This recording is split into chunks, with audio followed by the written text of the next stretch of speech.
So today I'll try to show you how you can import a CAD drawing like this into Photoshop and turn it into something like this. So let's get into it.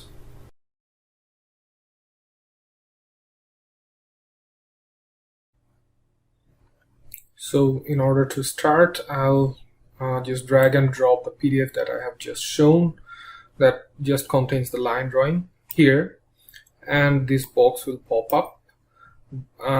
There's one important thing to understand. This is crop to. This functionality basically will kind of give you the option to bring back your plan if there's any changes as a PDF. So I'd suggest that you create a bounding box inside AutoCAD or Civil 3D, whatever you are using, or even Rhino, and then use the same thing whenever you are trying to drag and drop your next iteration of plan. So if it's bounding box, use bounding box all true, and if it's media box, use media box all true. There's no hard and fast rule of what's going to serve you best, but whatever you are going to use, just use the same thing all true. So for my plan, I'll try to use the bounding box and press OK.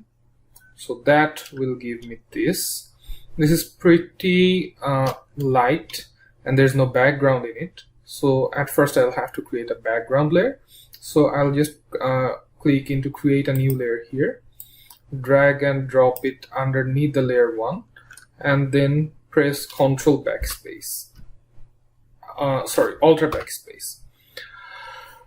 The reason that got in black the first time is these two. So this is the foreground color and that right there is the background color. Whenever you're pressing Alt backspace, it will fill your selection, and if you're not selecting anything, the whole canvas with the foreground color. And if you're pressing Ctrl backspace, that will create a fill with the background color. So that's that. And you can always kind of click on them. That will create, that will bring up the color picker and then change. But if you need it to go back in black and white, you can press D, and that's the default foreground and background color. And if you want to shift those in between, you can always press X. That will kind of shift between background and foreground color. So that's that. That's how you create a background layer. Always name your layers. So that's important.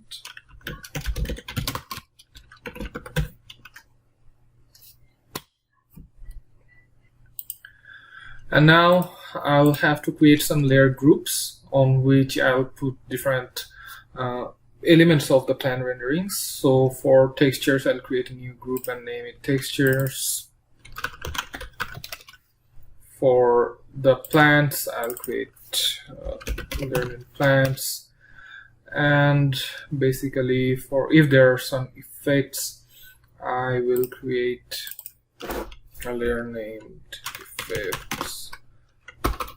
And obviously, basic line drawing group as well.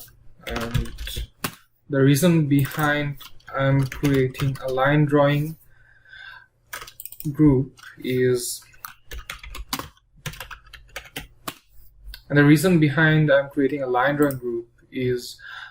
this line drawing is too thin for my taste.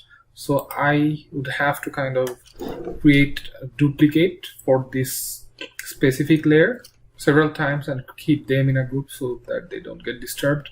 So I'll press Ctrl J several times. You can see that the result is instantaneous and it became dark instantly.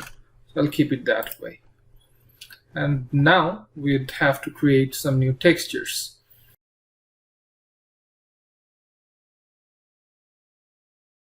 So how do we do that? At first, if we are trying to create some really nice textures, we'd have to have some really nice quality photos of those textures.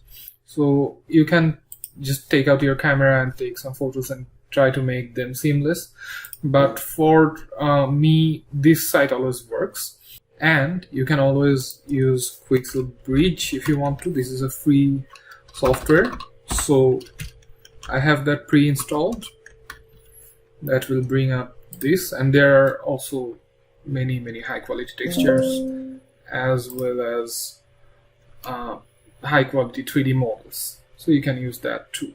That looks something like this, and you can always search anything. That's limitless, and that's almost limitless free textures. So if you're searching for grass, just type in grass.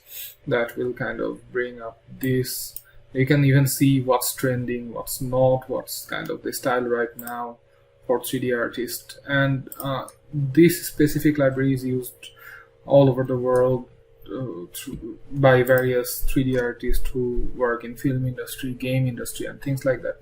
So you can always use this. So that's that, and you can download from here. But for now I'm using textures.com. So it's you don't have to install anything if you're working in your remote desktop. So this is just a website, and you can always kind of create a new account for free. So you can use that to save your time. So I'll download this one. No, I'll not basically download this one because this particular image is not seamless. So for texturing, being seamless is one of the most important parts. So yes, this is seamless. I'll download that one to a designated folder. Obviously, we have to keep our textures in place. So in order to make that a texture, I'll just drag and drop that inside Photoshop as a new file, and then go to Edit, and then Define Pattern. This small window will pop up, and then I'll just name it as grass 1. Now I'll repeat the same process several times to make some different textures. So I'll just go inside textures.com, make some new grass textures, soil textures, gravel textures, and things like that. And then I'll talk back to you later on. So that's how you create new textures to use for your plan rendering.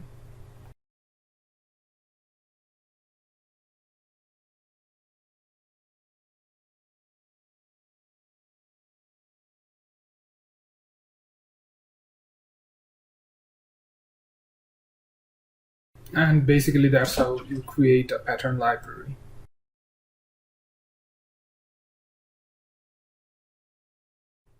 Now that we have a pattern library, the next thing is to create some solid fills and use those to implement our textures. So I'll start with grass textures first. In order to create some solid fills for grass textures, I'll go here and select the magic wand tool, and then create a new library. Make sure that that's named grass. And when I'm trying to select with magic wand, with all the layers turned on and in a separate layer, I'd have to click on sample layers right here, so that it kind of samples all the layers that are there. So I'll start selecting the grasses like that.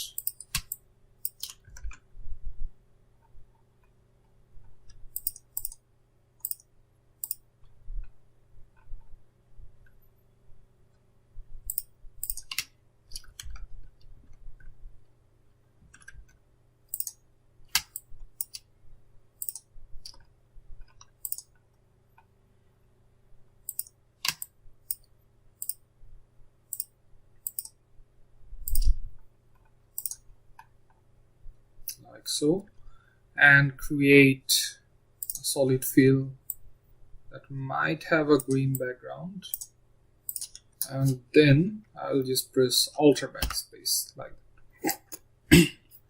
And if there are any mistakes, I can just go back there and create some new fills like that.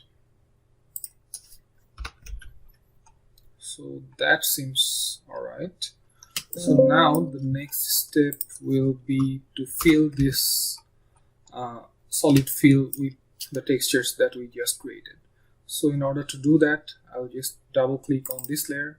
That will bring up the layer styles menu, and from there I'll turn on the pattern overlay that's right there, and click on the pattern overlay effect, and then try to find out from the textures that we just created which one suits the best. So I'll click there. That seems to be okay.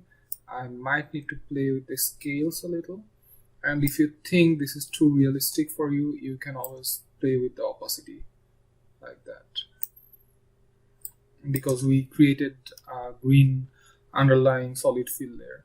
So whenever you're turning down that opacity, that solid fill will come up, and if you turn opacity to the 100%, that will be more photorealistic. So whatever is your choice, you can do that. So for me, this works at this point. Looks alright, but this is too monotonous for my taste. So I'll kind of create a copy of this layer with Ctrl J and change the pattern overlay into something else. This one might be the one for me. I'll change the scale a little for this one too, and then I'll have to erase parts of it.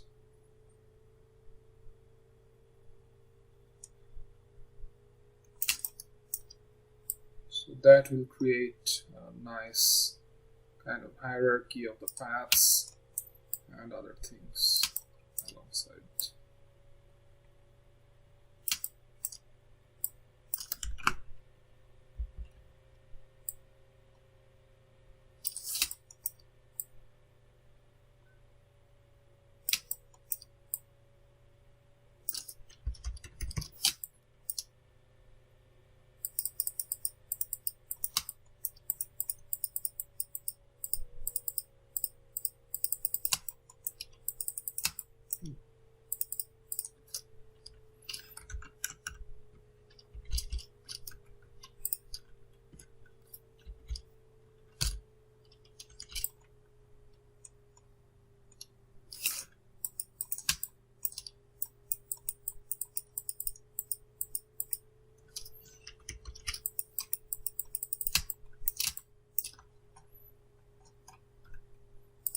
And you can always create some interesting patterns with the scattered brushes that I have shared already. So that's your choice if you want to use it or not. For me, that always works nicely. So that's how I do stuff. If you zoom in, you can see that with those brushes I can always create some very interesting patterns that you cannot create with a basic soft brush. So for me, I always do the broader strokes first and then go deeper and create some finer detailings with different types of brushes. That always works for me.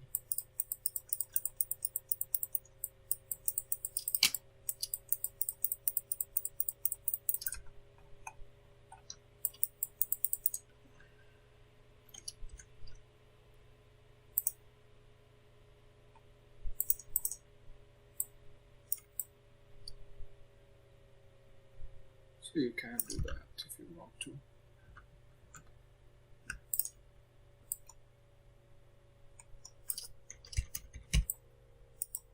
And do remember to change your brushes time to time to give it a bit more variation.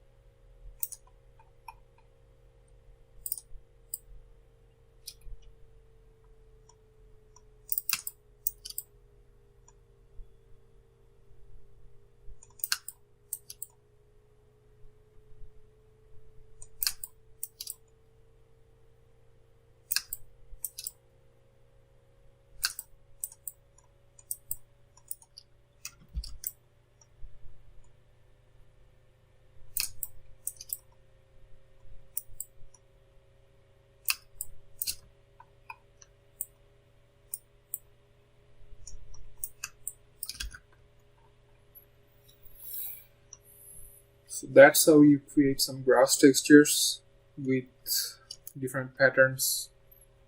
And now I'll basically do the same process for different places. Like this is going to be a mulch, this is going to be a concrete path, this is going to be a gravel. So things like that. So I'll speed up the rest of the video for texturing.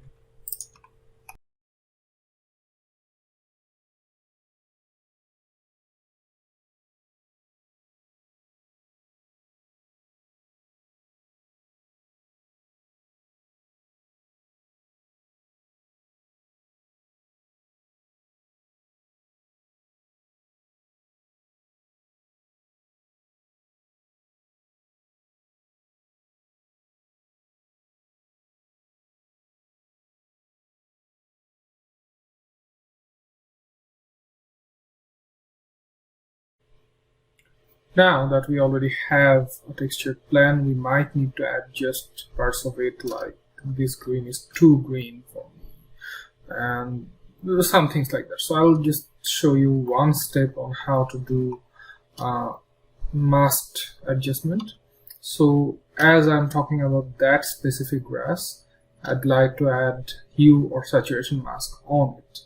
So how I do that is I'd control click on that layer's thumbnail. That will select everything that's in that layer, and from here I'd select hue or saturation, not from image and adjustment, because that would be a destructive process. So I'd do it from a mask. And the process on how masks work is the more black it is, the more invisible it is, and the more white it is, the more visible it is. So you can see that the selection became all white and the deselected parts became all black. I can change that later on, so that's why it's a non-destructive process. I can change the area of the mask at any time I want it. So I'll double click on that icon and change the saturation like this. This looks way better. I'll just zoom in to see what it actually looks like. That feels okay, so I'll just keep it that way. And that's how you can add masks or adjustment masks.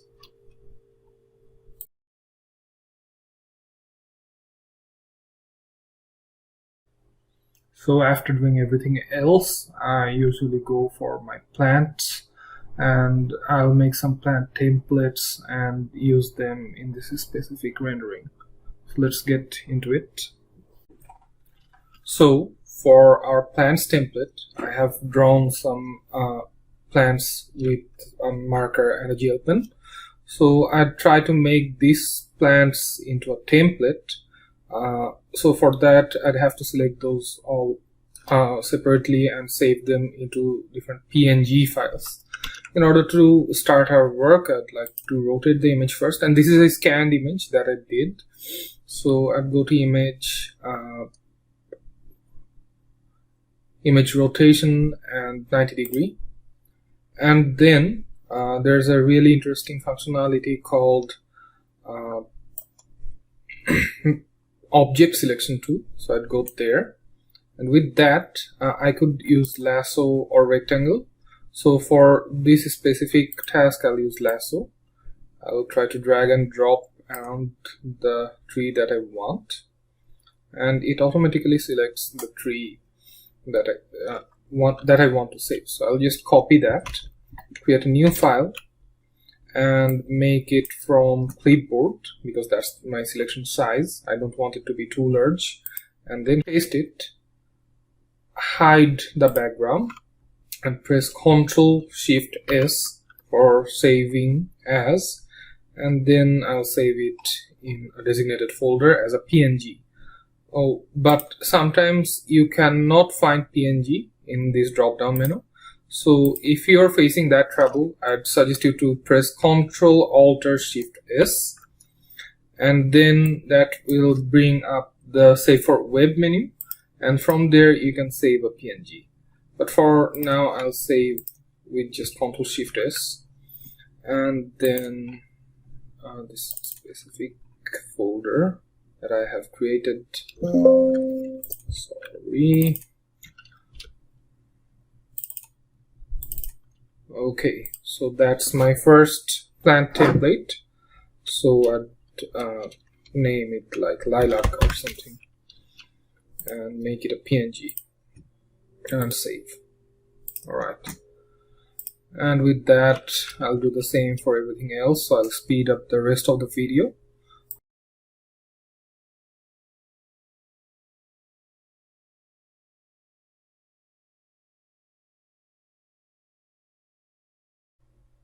Just one reminder that sometimes if your drawing is too messy or the shape is too complex, it might not be able to select an object properly. So you can use magic wand tool to select everything that's outside and delete. But do remember to keep the things that you want to keep. So that's another thing to remember. So I'll just open a new white layer if I want to save any other things that look like this or this. So just remember that, and I'll unlock this layer and delete the white part.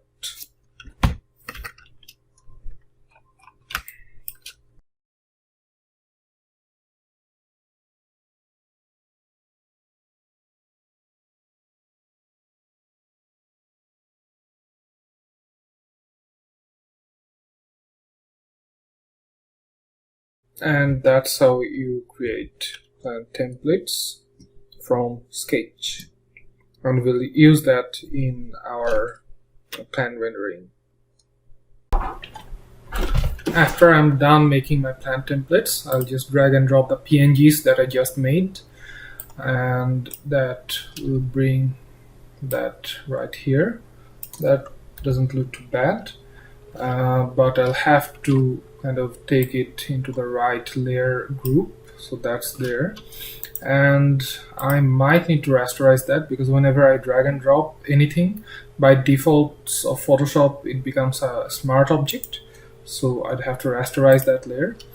And then if I want some shadows, I'll have to duplicate that layer and then kind of move it up to, and then kind of move it to a bit angular position like that, but it's totally a duplicate of the previous layer. So what I can do is control click on that layer, make it gray or black.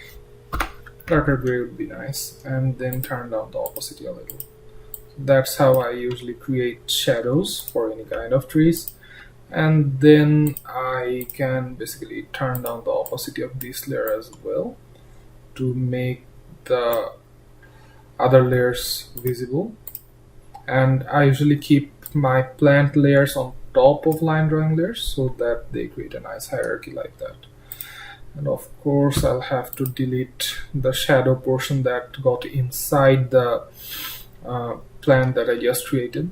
So I'd control click on that layer, select the shadow layer, and delete the rest of the shadow. That way I can turn down the opacity way lower, and that basically works just fine for me. That's how I create plants. And of course, when I'm creating shadow layers, I can merge those two, or what I can do is create a link between those two. So whenever I move one, the other moves with it. Whenever I copy one, the other gets copied with it. And the reason behind I did not merge those two layers is I might want to play with opacity a little more. So I always want my shadow opacities to be the same, but I would like to change the opacity of my trees. So I basically do the same thing with all the plant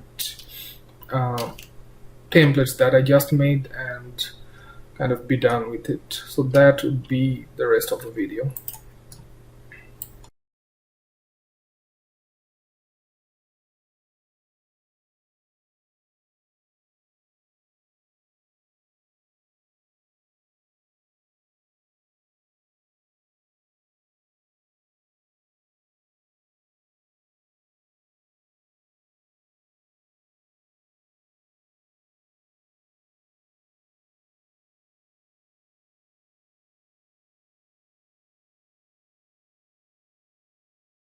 So in the end, I'd like to conclude this tutorial with a quote from one of my most favorite artists, Bob Ross, who said, "We don't make mistakes, we just have happy accidents." So take this tutorial as an execution of that quote, because there's no hard and fast rule on what you can or cannot do in your plan rendering or any rendering in that matter. So try to find your own style and be comfortable with it. Thank you.